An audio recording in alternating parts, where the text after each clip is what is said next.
அனைவருக்கும் வணக்கம். இன்றைக்கி நம்ம ஆன்மீக பகுதியில் என்ன பார்க்க போகிறோம்னு பார்த்திங்கன்னா 108 திவ்ய தேசங்களை பற்றி பார்த்துட்டு வரோம். அதில் 17வது திவ்ய தேசமான திருக்கண்ணபுரம் சௌரிராஜ பெருமாளை பற்றி பார்க்க போகிறோம். இந்த கோவில் எங்கே அமைஞ்சிருக்குன்னு பார்த்திங்கன்னா நாகப்பட்டினம் மாவட்டத்தில் அமைஞ்சிருக்கு. இந்த ஆலயத்தில் உள்ள பெருமாள் சௌரிராஜ பெருமாள் என்று அழைக்கிறார். அதற்கு காரணம் என்ன என்று பார்த்தால், ஒரு முறை மகாராஜா அதாவது மன்னன் இந்த கோயிலுக்கு வராரு. அப்போ வரும்போது பார்த்தா இந்த பெருமாளுடைய தலையில் முடி நீளமாக இருக்குது. இது எப்படின்னு சொல்லி விசாரிக்கும்போது அங்கே பூஜை பண்ணுற பட்டாச்சாரியார் தினமும் அவருடைய மனைவிக்கு பூ மாலையோ இல்லை பூவையோ சூட்டிட்டு பெருமாளுக்கு சாத்துறாரு. ஏன்னு பார்த்தா அவள் ரொம்ப பூ மேலெலாம் ரொம்ப ஆசையாக இருக்கிறதுனால வேறு வழி இல்லாமல் அவளுக்கு பூ வாங்கி கொடுக்கறதுக்கு கூட வசதி இல்லாத காரணத்தினால இந்த பூவையே அவளுக்கு சூட்டிட்டு எடுத்துகிட்டு பெருமாளுக்கு போடுறான். அதில் இவ்வளோ பெரிய முடி இருக்குது. ஸோ இதை பார்த்துட்டு அந்த மகாராஜா என்ன பண்ணுறாருன்னா கோவப்படுறாரு. ஏன்னா நம்ம தலையில் சூடிண்டு இல்லை நம்ம மாலையாக போட்டுட்டு எடுத்துகிட்டு பெருமாளுக்கு போடலாமா அப்படின்னு சொல்லி கோவப்படுறாரு. அப்போ பெருமாளே இல்லை, இவ என்னுடைய பக்தர்கள் தான் 2 பேரும், அதனால் நான் அதை ஏற்றுண்டு தான் நான் பண்ணுறேன் அப்படின்னு சொல்லி பெருமாளே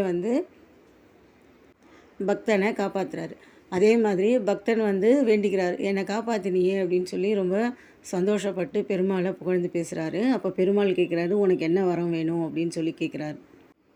அப்போது பக்தன் சொல்கிறாரு, இதே மாதிரி எப்போவுமே நீங்கள் இருக்கணும் அப்படின்னு சொல்லி கேட்கும்போது அதனாலேயே இந்த பேர் சௌரிராஜ பெருமாள் அப்படின்னு பேர் வந்தது. இந்த காட்சியை பக்தர்கள் அமாவாசை அன்று உலா செல்லும்போது மட்டுமே திருமுடி தரிசனம் காண முடியும் என்று சொல்கிறார்கள். இந்த கோவிலோட ஸ்தல வரலாறு என்னன்னு பார்க்கும்போது, ஒரு காலத்தில் மகாராஜா, அதாவது அவர் பேர் வசுன்னு பேர், அவர் பல தியானங்கள் யோகங்கள்லாம் பண்ணி பல வரங்கள்லாம் வாங்கி வச்சுருக்காரு. அதனால் அவர் எங்கே வேணால் பறந்து போகலாம் அப்படிங்கிற மாதிரி ஒரு வரம் இருக்குது. அப்படி இருக்கும்போது ஒரு வாட்டி அரக்கர்கள் தேவர்களை துன்புறுத்துகிறாங்க. அப்போது அந்த தேவர்களே இந்த வசுன்ற ஒரு மகாராஜாக்கிட்ட உதவி கேட்குறாங்க. அந்த உதவி செய்யணும்னு சொல்லிட்டு போயிட்டு அரக்கர்களெல்லாம் போராடி தேவர்களை காத்துட்டு வராங்க. அப்படி வந்துட்டு இருக்கும்போது ஒரு காட்டு வழியாக வராரு. அப்படி காட்டு வழியாக வரும்போது சில முனிவர்கள்லாம் தவம் இருக்கிறாங்க. பல ஆண்டுகளாக தவம் இருக்காங்க. அப்படி தவம் இருக்கிறதுனால அவங்களுக்கு உடம்புல வெறும் எலும்பு மட்டும்தான் இருக்குது. சதை சுத்தமாக இல்லாமல் இருக்கும்போது அவர் வெறும் ஆடுறது, அந்த உடம்பு ரொம்ப ஆடின்னு இருக்கும்போது இவர் என்ன நினச்சிட்டாருன்னா, அந்த இடத்துல விலங்குகள்லாம் விளையாடின்ட்டுருக்கு அப்படின்னு சொல்லி அவர்கிட்ட போராட போனார். போராடினதுக்கப்புறமா தான் அவங்க மகாவிஷ்ணுவை அழைக்கிறாங்க. உதவி செய்ய மகாவிஷ்ணுவை வந்தவுடனே மகாவிஷ்ணு ஒரு சின்ன சிறுவனாக வராரு. அவர் இந்த ஒரு ராஜா இருக்கார், அந்த ராஜா கிட்ட போராடுறாரு. எவ்வளோ சொல்லியும் அவர் முடியல. அப்போ அவர் விஷ்ணு தனுசை எடுத்து விடுறாரு. விஷ்ணு தனுசை எடுத்து விட்டவுடனே அந்த தனுசை அவரை அந்த பையனை, அதாவது சிறுவனாக இருக்கவரை சுற்றி அவர் காலில் போய் விழுந்துடுது. என்னடா இது, நம்ம எவ்வளோ பேர்கிட்ட போராடிருக்கோம், தேவர்கள் அசுரர்கள்ட்டெல்லாம் நம்ம போராடிட்டு வரோம், இது சின்ன பையன், இவங்கிட்ட நம்மளால் ஒன்றும் பண்ண முடியலேன்னு கொஞ்சம் தியானத்தில் இருக்கார். அப்புறமா தான் தெரியுது வந்திருக்கிறது மகாவிஷ்ணுன்னு சொல்லி தெரியுது.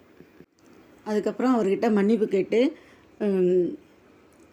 செஞ்ச தவறுக்கு மன்னிப்பு கேட்குறாரு. அப்போது பெருமாள் உனக்கு என்ன வர வேணும்னு சொல்லி கேட்குறாங்க. அப்போது மகாராஜா சொல்கிறார், எனக்கு ஒரு பொண்ணு இருக்கா, கண்ணபுர நாயகின்னு ஒரு பொண்ணு இருக்கா, அவளை நீங்களே கல்யாணம் பண்ணிக்கணும்னு சொல்கிறாரு. அதே மாதிரி அந்த இடத்துல கல்யாணமும் நடக்குது. இதில் வேற ஒரு வரலாறும் இருக்குது. ஒரு ஏழை பெண்மணி, அவள் டெய்லி விஷ்ணு மேலே ரொம்ப பக்தியாக இருக்கா. அவள் டெய்லி சாமிக்கு எது செஞ்சாலும் சமையல் பண்ணாலும் சாமிக்கு படைக்காமல் அவள் யாருக்கும் கொடுக்க மாட்டாள், சாப்பிட மாட்டாள். அப்படி இருக்கும்போது தன்னுடைய கணவன் வெளியூருக்கு போயிட்டு லேட்டாக வராரு. கிட்டத்தட்ட ஒரு 12 மணி ஆகிடுது, ஏதாவது பண்ணி கொடுக்கணுமோ, சரி பொங்கல் தான் பண்ணி கொடுக்குறா, இருங்க நான் சாமிக்கு நேவேதியம் பண்ண, 12 மணிக்கு போய் நேவேதியம் பண்ணுறேன், இதெல்லாம் பெருமாள் சாப்பிடுவாரா அப்படின்னா அதெல்லாம் இல்லை சாப்பிடுவாருன்னா சரி, அதே மாதிரி நேவேதியமும் பண்ணிட்டு கொடுக்குறா. அதுக்கப்புறமா மறுநாள் காலையில் இவர் தான் போய் கோவில் திறக்கணுமா இருக்குது. போய் திறந்தோன்னா அந்த இடத்துல பொங்கல் வாசனை ரொம்ப ஜாஸ்தியாக இருக்குது. பார்த்து ரொம்ப மெய் செலுத்து போயிடுறாரு. அதுலேருந்தே பெருமாளே இவ உன்னோடைய மனைவி என்னுடைய பக்தை, அதனால் இனிமேல் இந்த கோவிலில் ராத்திரியில் கண்டிப்பாக எனக்கு நேவேதியத்துக்கு பொங்கல் தான் இருக்கணும்னு சொல்லியிருக்காங்க. இன்றைக்கி வரையும் அந்த கோவிலில் வெண்பொங்கல் நேவேதியமாக படைக்கிறதா சொல்கிறாங்க.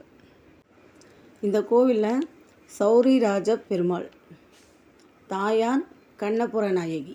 இந்த கோயிலில் முக்தி கிடைக்கணும்னு